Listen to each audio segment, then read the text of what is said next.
BNP ক্ষমতা না আসতে বিএনপি লোকের পাওয়ার বেড়ে গেছে। আমি এক হিরো আলম মারা গেলে 100 হিরো আলম দাঁড়িয়ে থাকবে। আজকে হিরো আলম বলে যে আমি কি ফুটবল, যে আমাকে সবাই ফুটবলের মতন ছটাও। আওয়ামী লীগও আমাকে ফুটবলের মতন ছটাইলো। আজকে বিএনপি তার উপরে অতর্কিত হামলা করলো। সে বলে আজকে বিএনপিওকে আমাকে ফুটবলের মতন ছটাইছে। তা ভাই তুমি ঠিকই, তুমি কিন্তু ফুটবল, তুমি ফুটবল, কারণ তুমি যে তোমার যে কার্যকলাপ, তুমি ফুটবলের মতনই শট খাবা।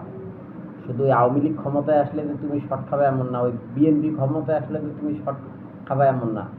বাংলাদেশে যত রাজনৈতিক দল আছে, যেই দলে ক্ষমতায় আসুক না কেন ভাই তুমি শট খাবা, কারণ তোমার নীতি ভালো না। তুমি আওয়ামী লীগে যোগ দাও নাই, বুকে হাত দিয়ে বলতে পারবো নবীন লীগ, তুমি নবীন লীগে যোগ দাও নাই, তুমি নবীন লীগের সাধারণ সম্পাদক হও নাই। তা তুমি তারেক রহমানকে নিয়ে কটূক্তি করছো, তা তোমার কি বিএনপির কি মানে নেতাকর্মীরা কি তোমাকে ছেড়ে দিবে? এত সহজ মনে করছো তুমি? বাংলাদেশের রাজনীতি এত সহজ? তুমি এমপি নির্বাচন করো, তুমি চেয়ারম্যান নির্বাচন করো, তুমি উপজেলা চেয়ারম্যান নির্বাচন করো, তুমি এমপি নির্বাচন করো, মেয়র নির্বাচন করো। রাজনীতি এত সস্তা? এত সস্তা শিখেছে রাজনীতি? তা তোমার ওই ফুটবলের মতো শট খাওয়া উচিত ছিল।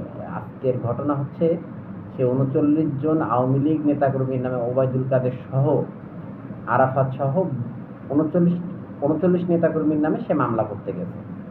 এজলাসের ভিতরেই কোনো এক অ্যাডভোকেট তার উপরে হামলা চালাইছে। যখন অ্যাডভোকেটকে প্রশ্ন করা হয়েছে তুমি কার অনুমতি নিয়ে হামলা চালিয়েছে, তখন সে একজন বিএনপির নেতার নাম বলছে। পরে বিএনপির নেতার সঙ্গে যোগাযোগ করার পর বিএনপির নেতা সম্পূর্ণরূপে অস্বীকার করেছে যে না, আমি এই বিষয়টা আমি অবগত না।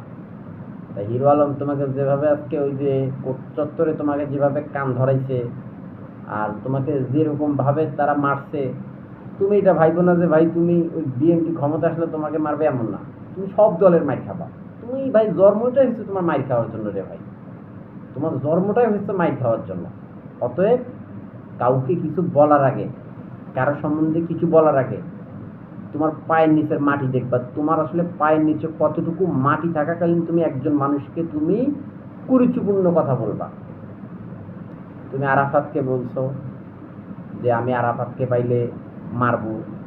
তুমি ওই যে তারেক রহমানকে নিয়ে কথা বলছো না? এটা তোমার হচ্ছে প্রায়শ্চিত্ত। তোমার এটা হচ্ছে প্রায়শ্চিত্ত। তোমার এটা, তোমার জন্য এটা প্রযোজ্য ছিল ভাই। বাবা হিরো, এটা তোমার জন্য প্রযোজ্য ছিল। আফসোস করিও না বাবা হিরো, তোমার কপালে আরো শনি আছে। এই শনি না, তোমার কপালে আরো শনি আছে। তুমি কি ভাবছো বাংলাদেশটা মানে মোয়া, হাতের মোয়া, তুমি যেমনে চালাবো অমনে চলবে? এত সহজ না বাবা হিরো। তোমার কপালে শুধু ফুটবল না, তোমাকে ক্রিকেট বলের মতন ছটাবে বাবা। ওই মারবে, তুমি 6-এর বাউন্ডারির বাইরে গিয়ে পড়বা।